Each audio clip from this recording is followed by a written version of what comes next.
ইয়াহুদি ধর্মের যত পণ্ডিত ধর্মগুরু তাদের একটা বক্তব্য হলো, তাদের ধর্মগুরুরা ইয়াহুদিদেরকে বলে যে মুসলমানদের হাতে ইয়াহুদিদের পরাজয় হবে কোন দিন, ইয়াহুদিদের পরাজয় চূড়ান্ত হবে কোন দিন। তাদের ধর্মগুরুদের বক্তব্য হলো যেদিন মুসলমানদের জুমা এবং ফজর বরাবর হবে।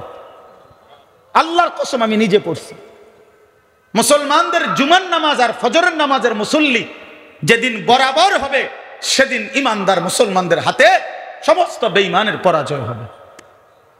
দাজ্জালের বিরুদ্ধে ইমাম মাহদী এবং ঈসা আলাইহিস সালাম চূড়ান্ত লড়াই করবেন কখন, এই ব্যাপারে দুইটা বর্ণনা। একটা হলো ঈসা আলাইহিস সালাম নেমে আসবেন আসরের নামাজের সময়, আরেকটা বর্ণনা হলো ঈসা আলাইহিস সালাম ইমাম মাহদীকে নিয়ে দাজ্জালের বিরুদ্ধে এবং ইহুদিদের শেষ ধ্বংস করার জন্য শেষ চূড়ান্ত বের হবেন ময়দানের দিকে ফজরের নামাজ পড়ে। ওইখানে আছে ইবনে মাজার হাদিস। হ্যাঁ, ফজরের নামাজ পড়ো। এই জন্য ফজরের মুসল্লি যারা মাহদীর সঙ্গী তারা, ফজরের মুসল্লি যারা ঈসা নবীর সঙ্গী হবে তারা, ফজরের মুসল্লি যারা দাজ্জালের বিরুদ্ধে লড়বে তারা, ফজরের মুসল্লি যারা ইসরায়েলের ইহুদিদেরকে হত্যা করবে তারা ইনশাআল্লাহ, ইনশাআল্লাহ তাদের হাতে কালেমার বিজয় হবে, ইসলামের বিজয় হবে ইনশাআল্লাহ, আগামীর পতাকা উঠবে ইনশাআল্লাহ। এই জন্য নওজোয়ান সিদ্ধান্ত নাও, ফজরের নামাজ জামাতে পড়বো ইনশাআল্লাহ। বলো ইনশাআল্লাহ। তিন জিনিস মানুষকে বরবাদ করে। এক নাম্বার হলো গাফলত, এই খামখেয়ালি অবহেলা, করতেছি করব না, করতেছি তো করছি তো, অবহেলা, তুচ্ছতাচ্ছিল্য, অবজ্ঞা, গাফলতি। দুই নাম্বার হলো জাহালত, অজ্ঞতা, না জানা, মূর্খতা, শিখলামে না। ইচ্ছা করলে 3 মাসেই কোরআন শরীফ শুদ্ধ করা যায়, কিন্তু আমি বিষয়টার কোনো গুরুত্বই দিলাম, যার ফলে 60 বছর পর্যন্ত নামাজ পড়ে অশুদ্ধ কোরআন, অশুদ্ধ সূরা কেরাত, দোয়া কালাম অশুদ্ধ, আত্তাহিয়াতু দুরুদ শরীফ, দোয়ায়ে কুনুত সবই অশুদ্ধ, ফলে কিচ্ছু গোড়ার ডিম হয় না। ও একেবারে নুরানির বাচ্চাকেও যদি বলেন, তা আমাদের নুরানিতে বাচ্চাদেরকে পড়ানো হয় অজু ভঙ্গের কারণ, নামাজ ভঙ্গের কারণ 19টি। এর মধ্যে 1 নাম্বার হলো নামাজে অশুদ্ধ কোরআন পড়া, কেরাত পড়া। অশুদ্ধ কেরাত পড়লে নামাজ হয় না। তাইলে এই যে জাহালত, না জানা, যেটাই বলবেন হুজুর এই কথা তো আমি জানতাম না, আপনি জানতেন না। 30 বছর ধরে প্রত্যেক জুমায় এক বছরে 52টা জুমা, তাহলে 52টা জুমার মধ্যে ইমাম সাহেব জুমার বয়ান করে, আপনি শুনলেন না কেন? কি গোড়ার ডিম শুনলেন? আপনি জানেন না? যেটা জিজ্ঞাসা করি আপনি এটাই জানেন না, তো কি ঘাস কাটলেন আজকে এতদিন? দিন শিখলেন না কেন? জানলেন না কেন? এটাকে কোনো বিষয় মনে করলেন না কেন? মসজিদে ঢুকছে 12টা 40-এ 30-এ ইমাম সাহেব বয়ান শুরু করছে, ওনারও জুরানি শুরু হয়েছে। ইমাম সাহেবের ওয়াজ শেষ, ওনারও জুরানি শেষ। এই যে জুরা এরকম করে, এই মাঝ বয়সী বয়স্ক লোকের অভ্যাসের। অথচ সপ্তাহের আর কোনো দিন পৌনে 1টা বাজে কোনো সময় ঘুমায় না। আপনি শনিবার রবিবার 12:30 1টার দিকে আপনি ওনারে বলেন না যে চাচা আজকে এখনই কত জুরান, উনি বলবে অন্য দুপুরের ভাতও খাইলাম না, অন্য ঘুমের টাইম, মিয়া কথাবার্তা কন, আক্কল নাই। কিন্তু শুক্রবার জুমার দিন ওনারে কোন ব্যারামে ধরে, উনি এখানে বসে বসে জুরায়। মানে মূলত খামখেয়ালি, শেখার কোনো মানসিকতাই নাই, জানার কোনো মানসিকতাই নাই, কোনো মানসিক কলিজার ভিতরে প্রয়োজনীয়তাটাই নাই যে আমার জন্য আল্লাহর কোরআন, এই কোরআন আমার জন্য। রাসূলুল্লাহ সাল্লাল্লাহু আলাইহি সাল্লামের 23 বছরের জিন্দেগি আমার জন্য, আমার কবর, আমার হাসর, আমার মিজান, আমার ফুলসেরাত, আমার আখেরাত, আমার এই যে আমার এটা, ইন্না সালাতি ওয়া নুসুকি ওয়া মাহইয়ায়া ওয়া মামাতি, আমার আমার আমার নামাজ, আমার ইবাদত, আমার জীবন, আমার মরণ লিল্লাহি রাব্বিল আলামিন, মহান আল্লাহ পাকের জন্য। তাহলে এই যে এটা যদি আমরা দিলের মধ্যে বুঝতাম আরো মনোযোগী হইত, কিন্তু না জানা। সব কিছুর মধ্যেই কোরআন সুন্নাহ এবং ইসলামী হুকুম আহকাম না জানাটাকে কোনো লজ্জাও বোধ করে না।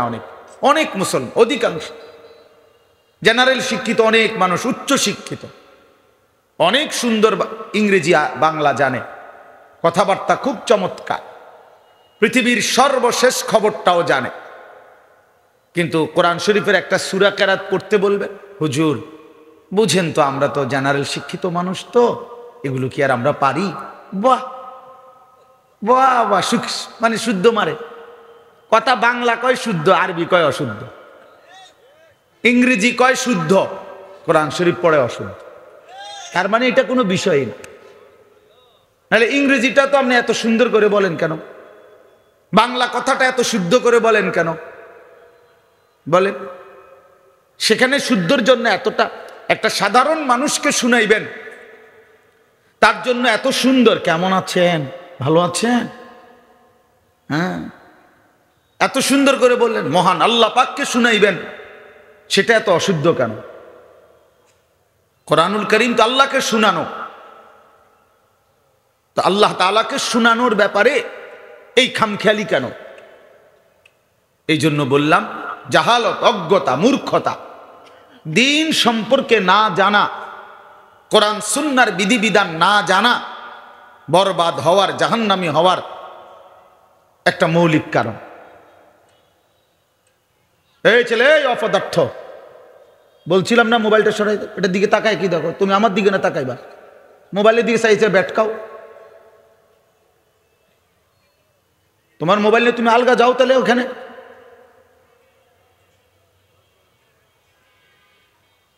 খামখেয়ালি অনেক ছেলে পেলের, মানে কোনো শব্দ, কোনো কথাই, কোনো ভদ্রতাই তার গায়ে বাজে না। আমার যেটা মন চায় এটা, এখানে হুজুর না পাবলিক, এটা মাহফিল না মুরব্বী না বয়স্ক, এত কথার দরকার কি? আমার মোবাইল আমি খালাস,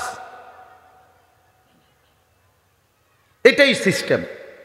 নওজোয়ান আজকে এটাই বুঝে, আমি এবং আমার মোবাইল, আমারে বানানো হয়েছে মোবাইল টিপার জন্য, মোবাইলরে বানানো হয়েছে আমার জন্য, খালাস।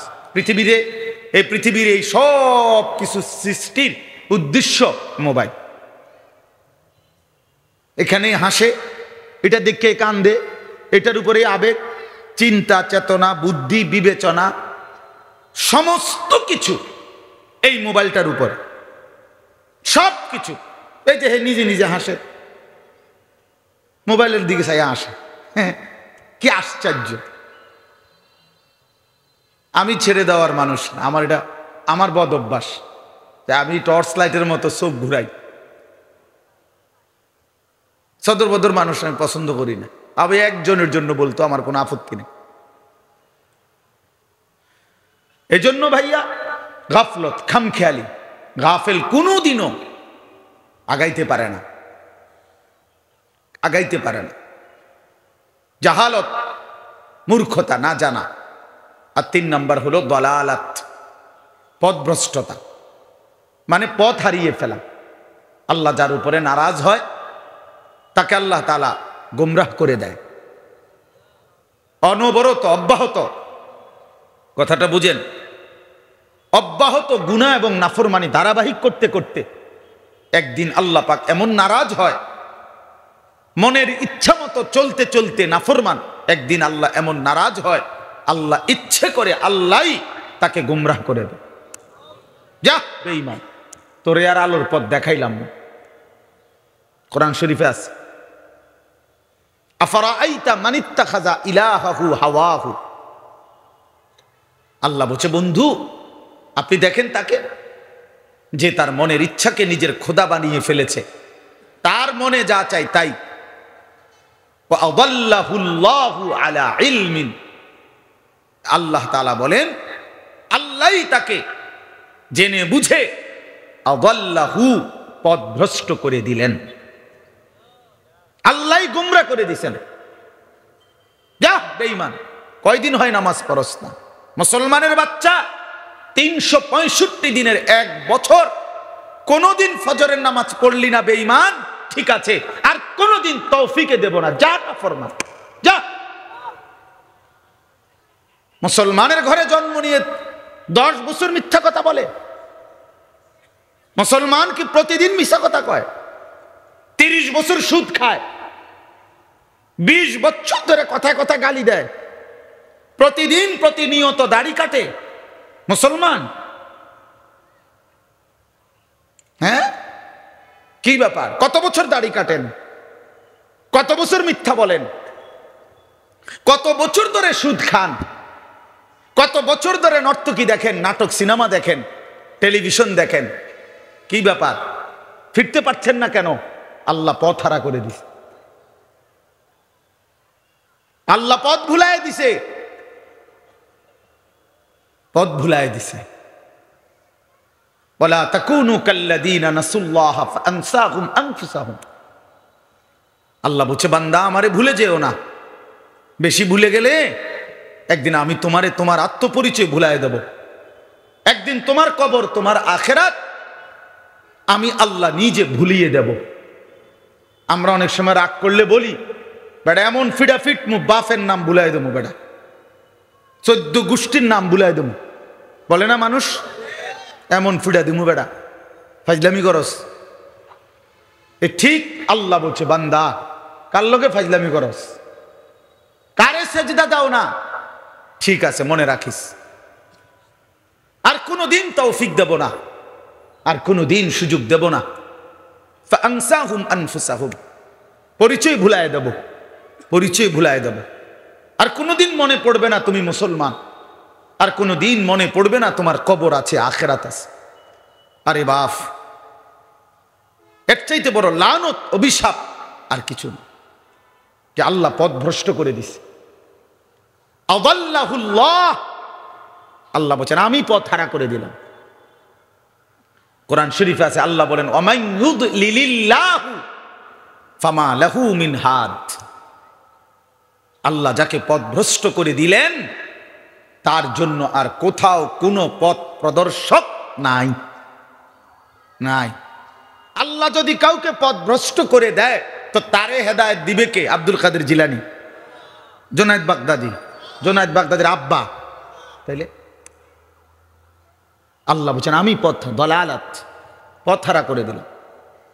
ফামান লাম ইয়াজআলিল্লাহু লাহু নূরান ফামা লাহু মিন নূর। আল্লাহ বলেন আমার আলো যে পেল না তার জন্য আর ফামা লাহু মিন নূর, পৃথিবীর আর কোথাও তার জন্য কোনো আলো নাই। আমার আলো থেকে যে বঞ্চিত। প্রিয় বন্ধু, প্রিয় বাপ, প্রিয় নওজোয়ান, বুঝতে শিখো, ভাবতে শিখো বন্ধু। এমন নাফরমান হইও না যে নাফরমানির কারণে খোদা তোমার থেকে মুখ ফিরায় নিছে। আহা, এর চাইতে বড় লানত আর কিছু হইতে। মনে করেন এই ভাই তো আমার, সে মনে করেন সে আমার ছোট ভাই, তো সে ভুল করতেছে, ভুল রাস্তায় পথ দিছে, দুষ্টামি বান্দ্রামির, আমি তারে টাই নাই না, আচ্ছা তোরে থাপড়াইলাম, পিটলাম, কন্যাইলাম, মারলাম, তবে বলে দিলাম আর কোনোদিন যদি দেখি বেটা এদিকে ঠাক মারালাম বেটা। সে অনেকক্ষণ কাঁদছে, ব্যথা পাইছে, কিন্তু ফিরে তো চলে আসছে। কথা বুঝেন নাই? সাময়িক এই ব্যথার কষ্ট তার একটু পরে চলে যাবে, কিন্তু সে তো নাফরমানির রাস্তা থেকে কি চলে আসলো। কিন্তু আমি যদি তার প্রতি এমন রাগ করলাম যে আমি বললাম যা পিছা দিয়ে ফিট তোর কপালে, তুই আগুনে পরস নাহলে পানিতে পরস, তুই ধ্বংস হ নাহলে বরবাদ হ, তোর যেটা মনে কর তুই এটা কর, যা, তোরে আমি বলবো না, ডাকবো না, ছুঁইবো না। তো বাহ্যিক যদিও মনে হয় যে আমি তার থাপ্পড়ও দেই নাই, কোনো আঘাতও করি না, তে কান্দেও নাই, কিন্তু সে যে অন্ধকারের রাস্তায় ছুটলো, কেউ যে তাকে ফেরাচ্ছে না, তার অবস্থা কি? তার পরিণতিটা কোথায় বলেন? এর চাইতে কি তারে দইরা আইনা দুইটা কনি দন ভালো আছিল না?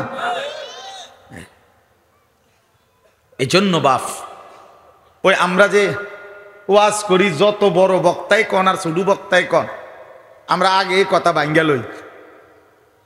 এই যে খুতবা পড়ি না আমরা হুজুররা, কথা আগে আমরা বুঝ করে লই। আমরা তো বোঝেন না অনেকে, আমরা আগেই বলে নেই ভাই ওয়াজ করতে পারবো, দাওয়াত দিছেন আইলাম, কিন্তু এটা মনে রাখেন, মান ইয়াহদিহিল্লাহু ফালা মুদিল্লা লাহু। তার আগে আমরা কি করে রাখছি, কথা বাইল করে রাখছি, ওয়া মান ইউদ্লিলহু ফালা হাদিয়া লাহু। যারে দিয়েই ওয়াজ করান ভাই, আল্লাহ যদি হেদায়েত দেয় কেউ পথ ভ্রষ্ট করতে পারবে না। আল্লাহ যদি হেদায়েত না দেয় কেউ পথ দেখাইতে। প্রধান বক্তা আর বিশেষ বক্তা, চাঁদের দেশের বক্তা আর মঙ্গল গ্রহের বক্তা, কাম হইত। ফয়সালা কোথায়? এই জন্য আমরা আগে পেঁচ বেঙ্গল বলে নে, এই যে খুতবা এটা সবাই পড়ে, রাসূলুল্লাহ সাল্লাল্লাহু আলাইহি ওয়াসাল্লামের জবানের খুতবা। এই জন্য বললাম, ওই কথার প্রসঙ্গে তিনটা কথা বললাম। এই তিন জিনিস মানুষকে বরবাদ করে। এক, গাফলত, অবহেলা। সুযোগ আছে, সময় আছে, শরীর আছে, স্বাস্থ্য আছে, যৌবন আছে, সক্ষমতা আছে, কিন্তু কদর করে না। 1টা বাজে জোহরের আজান, 4:15 বাজে আসরের আজান, 3.25 ঘন্টা, 12 রাকাত নামাজ পড়তে 3.25 ঘন্টা লাগে। তো কেন পড়লেন? কেন পড়লেন না? 6:40 মনে করেন ফজরের সূর্য উঠে, 5:20, 5:25, 30 আজান দিয়ে ফেলছে। প্রায় 1 ঘন্টা ফজরের ওয়াক্ত, আজানের পরেও তো ধরে নিলাম এই 1 ঘন্টা 4 রাকাত নামাজ পড়তে কি 1 ঘন্টা লাগে? কেন পড়লেন? গাফলত, খামখেয়ালি, অবহেলা। অবহেলা। 7:30 বাজে এশার আজান হইছে, তো রাত 12টা পর্যন্ত, কত লম্বা টাইম, কেন পড়লো না? খামখেয়াল। এই জন্য বাপ, গাফলত অনেক বড় অপরাধ, গাফলত অনেক বড় বরবাদি, গাফলত, গাফেল অনেক বড় বদনসিব। যে শরীর, স্বাস্থ্য, যোগ্যতা, সামর্থ্য, সময় সব কিছু থাকার পরেও বঞ্চিত হলো শুধু গাফলতের কারণে। কিসের কারণে বাপ বলেন? গাফলতের কারণে। ভাই তোমরা কষ্ট দিও না। ফারুক বলো, একবার বসতে কও, বল। আতিক বসো। তো এই জন্য বললাম, কষ্ট, গাফলত থেকে বেঁচে থাকা। কোরআনুল কারীমের মধ্যে আছে, মহান আল্লাহ পাক রব্বুল আলামিন প্রিয় নবী সাল্লাল্লাহু আলাইহি ওয়াসাল্লামকেই বলেছেন, ওয়ালা তাকুম মিনাল গাফিলিন। এই যে নবীজিকে বলছেন, আমাদের নবী সাল্লাল্লাহু আলাইহি ওয়াসাল্লাম গাফেল ছিলেন কতক্ষণ? কথা বলে না, বলেন না বাপ, বুঝতেছেন কিনা? নবীজি গাফেল ছিলেন কখন? আম্মা জান আয়েশা রাদিয়াল্লাহু তাআলা আনহা বলেন, নবীজির স্ত্রী উম্মুল মুমিনিন বলতেছেন, কানা রাসূলুল্লাহ সাল্লাল্লাহু আলাইহি ওয়াসাল্লাম ইয়াযকুরুল্লাহ ফি কুল্লি আহইয়ানি। নবী সাল্লাল্লাহু আলাইহি ওয়াসাল্লাম সর্বদাই আল্লাহ পাকের জিকির করতেন। তারপরেও আল্লাহ বলতেছে, দোস্ত, বন্ধু, আপনাকে বলছি, ওয়ালা তাকুম মিনাল গাফিলিন, গাফিলদের অন্তর্ভুক্ত হইয়েন না। নবীজিকে বলছেন, আপনি কে, আমি কে? কোরআন শরীফে আছে, আল্লাহ তাআলা বলছেন, আমি অগণিত জিন এবং মানুষ দিয়ে জাহান্নাম পূর্ণ করব। ওয়ালাকাদ যারানা লি জাহান্নামা কাসীরাম মিনাল জিন্নি ওয়াল ইনস। অসংখ্য অগণিত জিন এবং মানুষ দিয়ে আমি আল্লাহ জাহান্নাম পূর্ণ করব। খোদার কসম, আল্লাহ এই আয়াতের লাস্ট শব্দটা বলছে, আল্লাহ বলতেছে, শোনো বান্দা, যত লোককে আমি জাহান্নামে দেব, কেন দিলাম জাহান্নাম? এই সবগুলো জাহান্নামের সম্মিলিত একত্রিত একটি পরিচয় হলো উলাইকা হুমুল গাফিলুন। এই আয়াতের শেষ কথা, এরা সবগুলো নাফরমান জাহান্নামী, মূলত গাফেল। মূলত কি ছিল? গাফেল। গাফেল, গাফেল। কিরে নামাজ যাইতে না, হজামু জান না, আইতে আছি, শেষ। আরে কিরে উঠো না, ফজরের নামাজ। হ্যাঁ উঠতেছি, দেরুম শুরু করলেন কেন? যাইবেন না আপনি নামাজ? এই মানে এই খামখেয়ালি, খামখেয়ালি, এই হাসতে হাসতে, মজা করতে করতে, তুচ্ছ তাচ্ছিল্য করতে করতে জিন্দিগি শেষ, জিন্দিগি শেষ। আল্লাহকুমুত তাকাসুর হাত্তা যুরতুমুল মাকাবির। আল্লাহ তাআলা বলে, বান্দা দুনিয়া বাড়ানোর নেশা, শাগালাকুম তোমাদেরকে ব্যস্ত করে দিল, ও আনসাকুমাল আখিরাহ আখিরাত ভুলায়া দিল। এরই মধ্যে একদিন কবরস্থানেই পৌঁছে গেল। দেখতে দেখতে একদিন ব্যস্ততম মানুষও কবরে চলে যাবে, অবসর মানুষও কবরে চলে যাবে। হাসলেও মরে যাবেন, কাঁদলেও মরে যাবেন, সুখের অট্টালিকা থেকেও কবরে যাবে, দুঃখের কুঁড়েঘর থেকেও মরে যাবে। জীবনে যে কোনো দিন হাসে নাই সেও কবরে যাবে, জীবনে যে কোনো দিন দুঃখ পায় নাই সেও মরে যাবে। প্রিয় বন্ধু আমার, বাপ আমার, মরতেই হবে, মরতেই হবে, যেতেই হবে, এটাই চূড়ান্ত অনিবার্য বাস্তবতা। তাহলে চোখের সামনে এত মৃত্যু, এত লাশ, এত জানাজা, এত কবরস্থান দেখে আখিরাত ভুলে যাওয়া, কবর ভুলে যাওয়া, এর চাইতে বড় বোকামি আর কিচ্ছু হইতে পারে না। 30 বছর আগে একবার কবরের কথা কইছে, আর তো কোনোদিন কয় নাই, বিষয়টা খেয়াল ছিল না, এমন বলার সুযোগ আছে কি? চলার পথে, জীবন চলার পথে প্রতিনিয়ত মানুষের মৃত্যু দেখি এবং শুনি। আমাদের জীবনটা এমন না? তাইলে ভুললেন কেন? কেন ভুলে গেলেন? আল্লাহকে কেন ভুলে গেলেন? এই জন্য বাপ, আমি অনুরোধ করছি, মেহেরবানি করে আন্তরিকতা নিয়ে শতভাগ মনোযোগ দিয়ে আল্লাহর কথা শুনবেন। বলেন ইনশাআল্লাহ।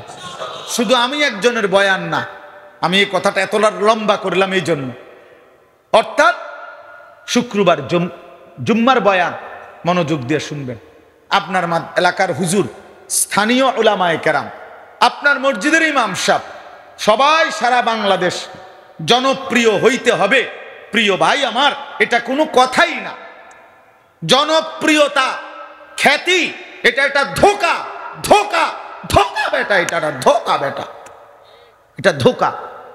সফলতা কিংবা ব্যর্থতার জন্য জনপ্রিয়তা কোনো মুখ্য বিষয় নয়। সবাই চিনলে সফল, সবাই না চিনলে ব্যর্থ, এমন কথা কোরআন সুন্নাহর মধ্যে নাই, এমন কথা নাই। সফলতা কিংবা ব্যর্থ, 10,000 মানুষের সামনে ওয়াজ করলে উনি সফল, আর 10 জনের সামনে বললে উনি ব্যর্থ, এই কথা কোরআন সুন্নাহর মধ্যে নাই। কথা বুঝছেন? কাজেই আপনার স্থানীয় উলামায়ে কেরামকে সর্বোচ্চ কদর করবেন। বলেন ইনশাআল্লাহ। ও আসরের পরে কে বয়ান করবে?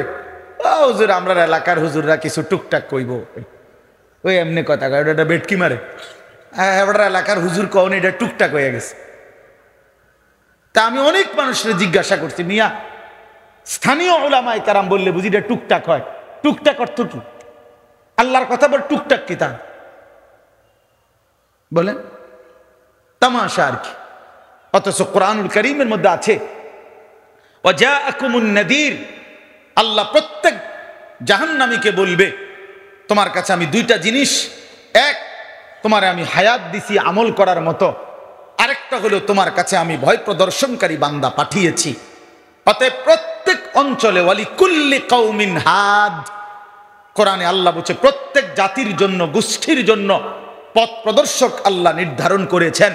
এজন্য খোদার কসম বাপ, প্রত্যেক এলাকার, প্রত্যেক জনপদের, প্রত্যেক মহল্লার স্থানীয় উলামায়ে কেরাম ওই এলাকার, ওই অঞ্চলের মানুষের রাহবার, হাত, পথ প্রদর্শক। আপনি যদি ওনাদেরকে কদর না করেন, আলো পাবেন না, আলো পাবেন না।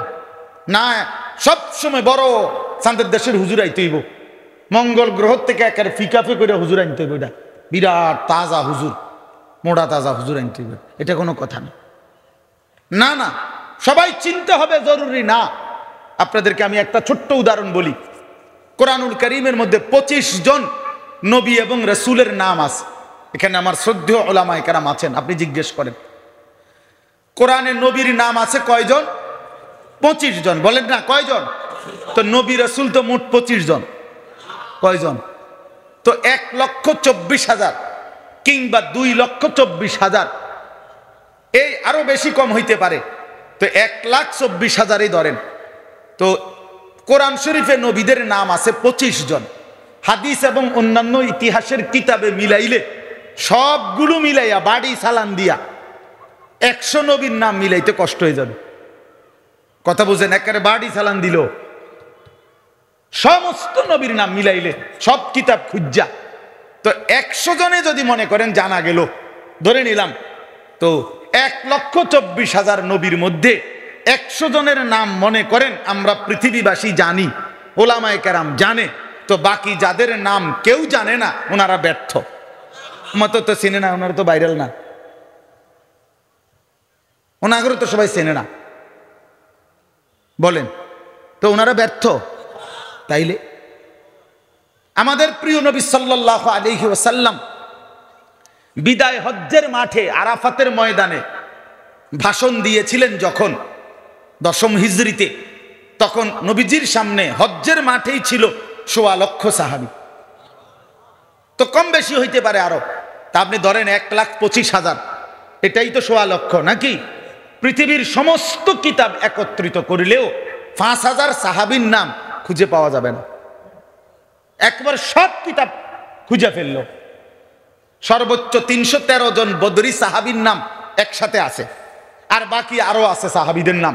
তো আপনি মনে করেন একেবারে সর্বোচ্চ তালাশ করে 5,000-এর নাম মিলাইলো, কথার কথায় এতটুকু হবে না, আরো কম। আমি ধরে নিলাম 5,000 সাহাবীর নাম জানি আমরা, বা হুজুররা জানে, বা কিতাবে লেখা হয়েছে। তো শুধু আরাফাতের ময়দানেই তো ছিল 1,25,000 সাহাবী, সবাই তো একেবারে হজে আসে নাই, আরো তো ছিল বাড়িঘরে নাকি? আচ্ছা এবার দেন, আপনি 1,25,000 থেকে যদি 5,000-এর নাম সবাই জানে, তো 1,20,000 সাহাবীর নাম তো পৃথিবীবাসী কেউ জানে না, তো ওনারা ব্যর্থ। এটা এটা এটা আগামী বছর আরো নতুন হুজুর আনো, আরো 3 জন, পরের বছর আরো 3 জন হুজুর আনো, তো বছরের বছরে হুজুর বদলাইলো।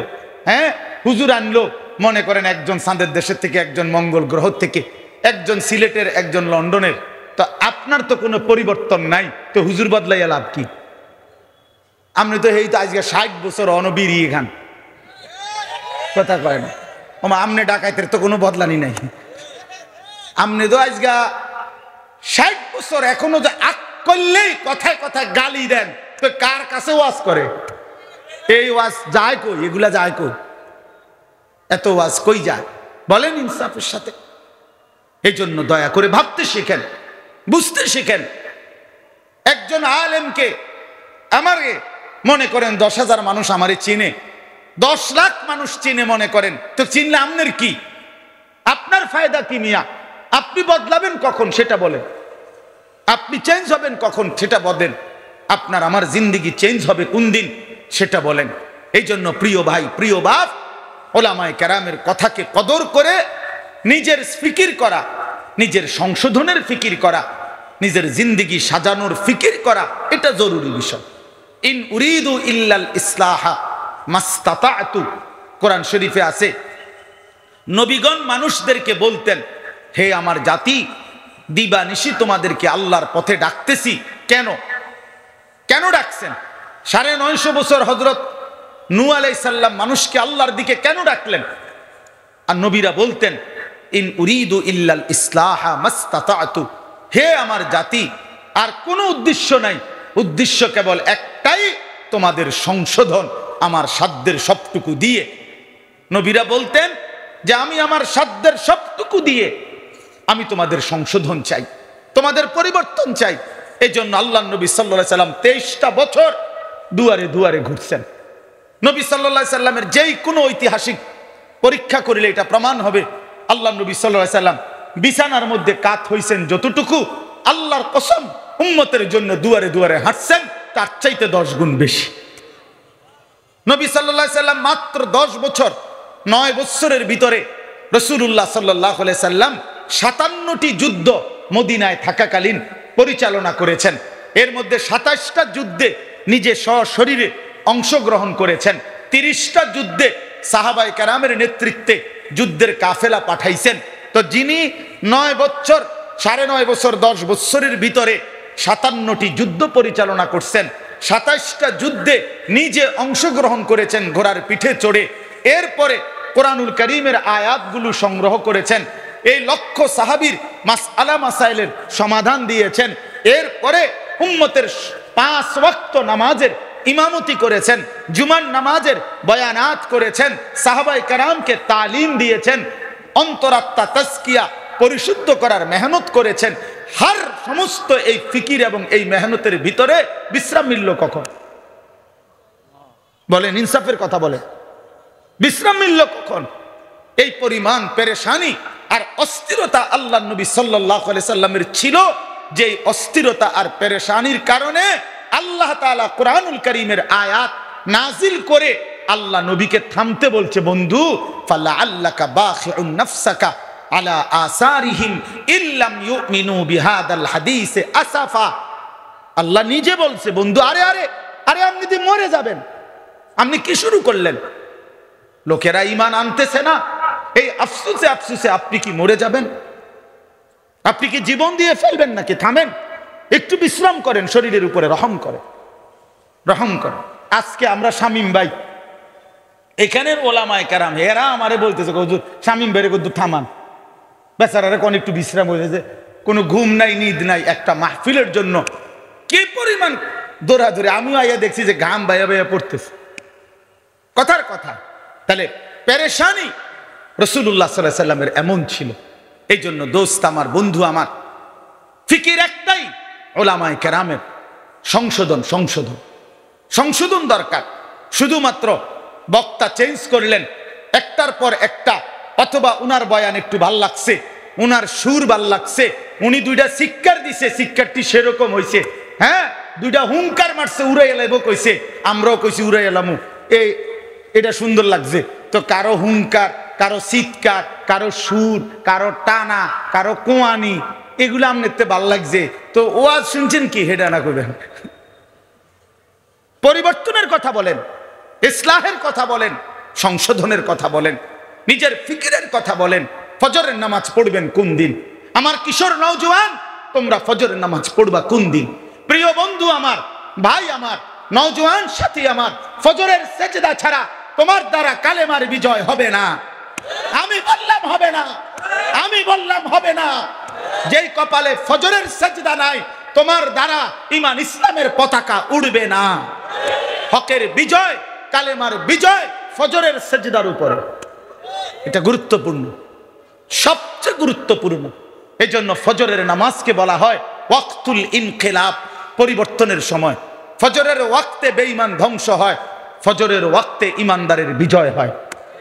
হ্যাঁ, কোরআনুল কারীমে আছে কওমে লূত আল্লাহ আযাব দিয়ে ধ্বংস করেছে ফজরের ওয়াক্তে, কওমে সালেহ আল্লাহ আযাব দিয়ে ধ্বংস করেছে ফজরের ওয়াক্তে, কওমে সামুদ আল্লাহ ধ্বংস করেছে আযাব দিয়ে ফজরের ওয়াক্তে।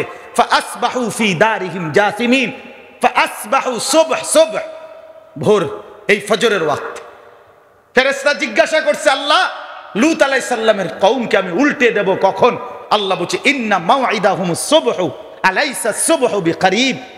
আল্লাহ বলছে ফেরেশতা ফজরের ওয়াক্তে উল্টাই দিবা, ফজরের ওয়াক্তে। এজন্য ফজরের ওয়াক্তে নাফরমান ধ্বংস হয়। আর কোরআনুল কারীমের সূরা বনী ইসরাঈলের মধ্যে আছে, আল্লাহ তাআলা বলছে, নবী আপনি 5 ওয়াক্ত নামাজ, বিশেষ করে ফজরের নামাজ সহ পূর্ণ আদায় করবেন আপনার অনুসারীদেরকে নিয়ে। 2 তাহাজ্জুদ নামাজ পড়বেন রাত গভীরে। 3 আমি আল্লাহর কাছে বেশি বেশি দোয়া করবেন।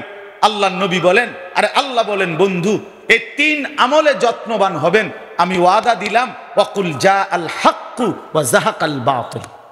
এরপরে আয়াত সূরা বনী ইসরাঈলে এই 3 আমলের পরের আয়াত হলো, চতুর্থ আয়াত হলো এটা, আকিমিস সালাতা লিদুলুকিশ শামসি ইলা গাসাকিল লাইলি ওয়া কুরআনাল ফজর ইন্না কুরআনাল ফজরি কানা মাশহুদা।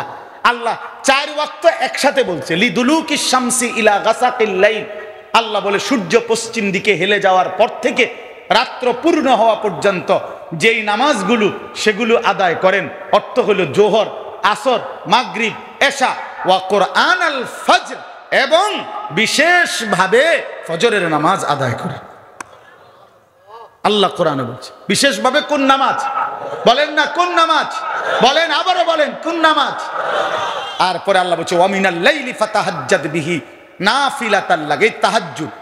এরপরে বলছে ওয়াকুর রব্বি আদখিলনি মুদখালা সিদকিন, এই যে দোয়া রব্বি আদখিলনি, আমি সংক্ষেপে বললাম আর কি। এক হলো ফজর সহ 5 ওয়াক্ত নামাজ, 2 তাহাজ্জুদ নামাজ, 3 বেশি বেশি দোয়া। খোদার কসম আল্লাহ এরপরেই বলছে যেন নবী বলছে, মাওলা এই তিনটা ঠিক মতো আদায় করছি, ফজর সহ 5 ওয়াক্ত নামাজ পড়ছি, তাহাজ্জুদ আদায় করছি, আপনার কাছে দোয়ার হক আদায় করছি। আল্লাহ এখন বলেন ওয়াকুল জা আল হক, এবার বলেন শুনেন, জা আল হক, হকের বিজয় হয়ে গেল। এজন্য প্রিয় বন্ধু, ফজরের সেজদা ছাড়া ইমানের বিজয় হবে না, ইসলামের বিজয় হবে না, কোরআনের বিজয় হবে না। আমার কাছে একটা আরবি কিতাব আছে, ডক্টর রাগিব সারজানির লিখিত কিতাব, মিশরের একজন দার্শনিক পণ্ডিতের লেখা। এই কিতাবের মধ্যে আছে, উনি বলছেন ইয়াহুদি যারা, এই যে ইসরায়েলের ইয়াহুদি কুত্তারা, এদের যত ধর্মগুরু, ইয়াহুদি ধর্মের যত পণ্ডিত ধর্মগুরু, তাদের একটা বক্তব্য হলো, তাদের ধর্মগুরুরা ইয়াহুদিদেরকে বলে যে মুসলমানদের হাতে ইয়াহুদিদের পরাজয় হবে কোন দিন, ইয়াহুদিদের পরাজয় চূড়ান্ত হবে কোন দিন। তাদের ধর্মগুরুদের বক্তব্য হলো যেদিন মুসলমানদের জুমা এবং ফজর বরাবর হবে। আল্লাহর কসম, আমি নিজে পড়ছি, মুসলমানদের জুমার নামাজ আর ফজরের নামাজের মুসল্লি যেদিন বরাবর হবে, সেদিন ইমানদার মুসলমানদের হাতে সমস্ত বেঈমানের পরাজয় হবে। দাজ্জালের বিরুদ্ধে ইমাম মাহদী এবং ঈসা আলাইহিস সালাম চূড়ান্ত লড়াই করবেন কখন, এই ব্যাপারে দুইটা বর্ণনা। একটা হলো ঈসা আলাইহিস সালাম নেমে আসবেন আসরের নামাজের সময়, আরেকটা বর্ণনা হলো ঈসা আলাইহিস সালাম ইমাম মাহদীকে নিয়ে দাজ্জালের বিরুদ্ধে এবং ইহুদিদের শেষ ধ্বংস করার জন্য শেষ চূড়ান্ত বের হবেন ময়দানের দিকে ফজরের নামাজ পড়ে। ওইখানে আছে ইবনে মাজার হাদিস। হ্যাঁ, ফজরের নামাজ পড়ো। এই জন্য ফজরের মুসল্লি যারা মাহাদির সঙ্গী, তারা ফজরের মুসল্লি যারা ঈসা নবীর সঙ্গী হবে, তারা ফজরের মুসল্লি যারা দাজ্জালের বিরুদ্ধে লড়বে, তারা ফজরের মুসল্লি যারা ইসরায়েলের ইহুদিদেরকে হত্যা করবে, তারা ইনশাআল্লাহ ইনশাআল্লাহ তাদের হাতে কালেমার বিজয় হবে, ইসলামের বিজয় হবে ইনশাআল্লাহ, আগামীর পতাকা উঠবে ইনশাআল্লাহ। এই জন্য নওজোয়ান সিদ্ধান্ত নাও, ফজরের নামাজ জামাতে পড়বো ইনশাআল্লাহ। বলো ইনশাআল্লাহ। নওজোয়ান যারা, নওজোয়ান 30-এর নিচে যাদের বয়স, তোমরা দাঁড়ায় কও, দাঁড়াও ইনশাআল্লাহ। নওজোয়ান, বুড়া মানুষ দাঁড়ায় না, নওজোয়ান দাঁড়াও, নওজোয়ান দাঁড়াও, হ্যাঁ দাঁড়াও নওজোয়ান, বলো ইনশাআল্লাহ। কি কথা কও, কিতা ইনশাআল্লাহ এটা কও, সবাই বলো, সবাই বলো, বাটপারি করো না, বাটপারি করো না, বলো ফজরের নামাজ পড়বো ইনশাআল্লাহ, বলো ফজরের নামাজ পড়বো ইনশাআল্লাহ। বসো ভাইয়া, দেখছেন হুজুর কি পরিমাণ নওজোয়ান, ইনশাআল্লাহ আগামীর পৃথিবীতে তোমরা কালেমার পতাকা উড়াবা ইনশাআল্লাহ, ইসলামের পতাকা উড়বে ইনশাআল্লাহ। 16 বছরের জালেম যদি কিশোর নওজোয়ানের সামনে পলাইতে পারে, তো নওজোয়ানের হাতে কালেমার পতাকা উড়বে ইনশাআল্লাহ। হ্যাঁ হ্যাঁ ইনশাআল্লাহ, কোনো সন্দেহ নাই, সন্দেহ নাই। আগামীর পতাকা ইসলামের পতাকা। 15 মাস টানা জুলুম করে গোটা ইউরোপের বেঈমানরা, আমেরিকার বেঈমানরা শতভাগ অস্ত্র দিয়ে, টাকা দিয়ে, মিলিয়ন মিলিয়ন ডলার দিয়ে গত 15 মাস সাহায্য করেছিল যেই ইসরায়েলের কুত্তাদেরকে। ওই কুত্তারা ফিলিস্তিনের গাজ্জায় 15 মাস 7 অক্টোবর 2023 থেকে লাগাতার ইমানদার মুসলমানদের উপরে আক্রমণ করেছে।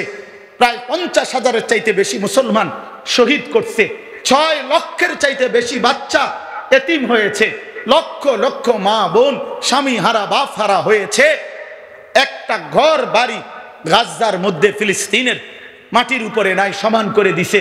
কিন্তু 15 মাস একটানা লড়াই করার পর, যুদ্ধ করার পর, পৃথিবীর সর্বাধুনিক সমস্ত অস্ত্র প্রযুক্তি প্রয়োগ করার পর ইসরায়েলের ইহুদি কুত্তারা এই জানুয়ারি মাসে মাথা নোয়ায়া, কুত্তার মতো খাট নোয়ায়া গাজ্জার জমিন থেকে যুদ্ধ বিরতি দিয়ে ইসরায়েলে ফিরে গেছে বেটা। হ্যাঁ, এজন্য আগামীর বিজয় মুসলমানদের বিজয়। জানেন গাজ্জা যে এখন যুদ্ধ বিরতি চলতেছে, কথা বলেন না কেন? হ্যাঁ, পুরা যুদ্ধ থামাইতে হবে। ইসরায়েল হেরেই যাবে, ইসরায়েল হেরেই যাবে, হ্যাঁ হ্যাঁ হেরেই যাবে। সিরিয়ার জালেম পলাইছে জানেন না? এই যে 8ই ডিসেম্বর বাশার আল আসাদ 5 লক্ষ 40 বছরে এই নাফরমানে 5 লক্ষের চাইতে বেশি মুসলমানকে শহীদ করছে। ক্ষমতার জন্য। এই জালেম শেষ পর্যন্ত 8ই ডিসেম্বর পলাইছে। বাংলাদেশের জালেম 16 বছর জুলুম করে পলাইছে। এই জন্য ইসরায়েলের কুত্তাও পলায়া যাবে ইনশাআল্লাহ। এবছর 25 সালের উইকেট ইসরায়েলের নেতানিয়াহুর উইকেট ইনশাআল্লাহ। এই উইকেট পড়ে যাবে যে কোনো দিন। বোলিং চলতে আছে, আপনি চিন্তা করেন না, কড়া বোলিং চলতে আছে। হ্যাঁ, উইকেটটা পড়ে যাবে ইনশাআল্লাহ, কোনো সন্দেহ নেই। হেভি বোলিং হচ্ছে ইনশাআল্লাহ।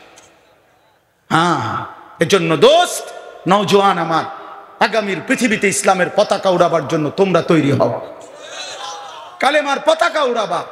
এবারের রমজান আমাদের সামনে আগত। এই রমজানকে সামনে নিয়ে আমার বলার উদ্দেশ্য, আমার মুরব্বীরাই ওয়াজ করবে, আমার শায়েখ বয়ান করবে, আমার খতিবে জামান বয়ান করবে।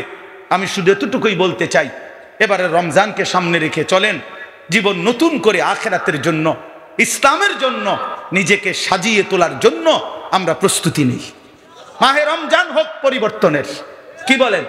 মাহে রমজান হোক যেন কি পরিবর্তন। রমজান জিন্দিগি সাফ করে দিবে। আল্লাহ ওয়াদা দিছে, বান্দা এক মাসে তোমারে আমি মুত্তাকি বানায় দেব, এক মাসে জান্নাতি বানায় দেব। রমজানের চাঁদ উঠলে তোমার ইমানের পাসপোর্ট আমারে জমা দিবা। ইয়া আইয়ুহাল্লাযীনা আমানু কুতিবা আলাইকুমুস সিয়াম কামা কুতিবা আলাল্লাযীনা মিন ক্বাবলিকুম। আল্লাহ বলেন, সমস্ত পূর্ববর্তী ইমানদার উম্মতের মতো তোমাদের উপর আমি রোজা ফরজ করলাম। হে মুমিন, তোমাকে বলছি, তোমার ঈমান, তুমি মুমিন, তোমারে বললাম তুমি রোজার মাসটা ঠিক রাখো, সমস্ত গুনাহ থেকে বেঁচে থাকো, আমার প্রতিটা হুকুম পালন করো, ইফতার করো ঠিক মতো, সাহারি খাও ঠিক মতো, রাত গভীরে তাহাজ্জুদ পড়ে একটু দোয়া করো, 20 রাকাত পূর্ণ তারাবি আদায় করো, সারাটা দিন রোজা ঠিক মতো আদায় করে জিকির করো, তেলাওয়াত করো, তাসবিহ পড়ো, হালাল উপার্জন করো। সুদ, ঘুষ, চুরি, ডাকাতি, জিনা, ব্যভিচার, মদ, জুয়া, নারী, ছবি, অশ্লীল দৃশ্য, মোবাইলের অসভ্যতা, নোংরামি নওজোয়ান ছেড়ে দাও। বাপ আপনারাও ছেড়ে দেন, বোনদেরকে ছেড়ে দিতে বলেন বেপর্দার জিন্দিগি। আল্লাহ বলেন, মোমেন আমি ওয়াদা দিলাম 1 মাসের ভিতরে লাআল্লাকুম তাত্তাকুন, তোমারে মুত্তাকি বানায় দেব। ইমানের পাসপোর্ট জমা দিবা রমজানের চাঁদ উঠলে, আর ঈদের চাঁদ উঠাইয়া আমি তাকওয়ার ভিসা পাসপোর্টে লাগায় দেব। ভিসা এবং পাসপোর্ট রেডি, ঈদের দিন ফ্লাইট, জান্নাতের ফ্লাইট। ফ্লাইট হবে কোন দিন? ঈদের দিন। পাসপোর্ট ভিসা হলে তো ফ্লাইটে, আমার 24 তারিখ ফ্লাইট, নাকি উমরার ফ্লাইট। এই যে আমার মুআল্লিম এখানে মওলানা আব্দুল কাইয়ুম সাহেব, তো বলতেছিলাম যে আল্লাহ তাআলা বলছেন একটা মাস বান্দা গুনাহ থেকে বাঁচো, গুনাহ থেকে বাঁচো। এই জন্য বাপ আমার, বন্ধু আমার, নওজোয়ান সাথী আমার, সবাই মিলে দিল থেকে হৃদয়ের সবটুকু আবেগ দিয়ে, ভালোবাসার সবটুকু দিয়ে দোয়া করতে থাকি যে মাওলা রমজান দেখা যায়, মাওলা আয়, মাওলা রমজান দেখা যায়, এতটা কাছে আইনা মাওলা বঞ্চিত করেন না, রমজান পর্যন্ত হায়াত ভিক্ষা দান করেন। আল্লাহুম্মা বারিক লানা ফি রাজাব ওয়া শাবান ওয়া বাল্লিগনা রমাদান। রমাদান আল্লাহ তাআলা 12টি মাসের মধ্যে একটা মাস শুধু কোরআনে নিজের জবানে পাকে আল্লাহ উচ্চারণ করছেন, শাহরু রমাদান আল্লাযী উনজিলা ফীহিল কোরআন।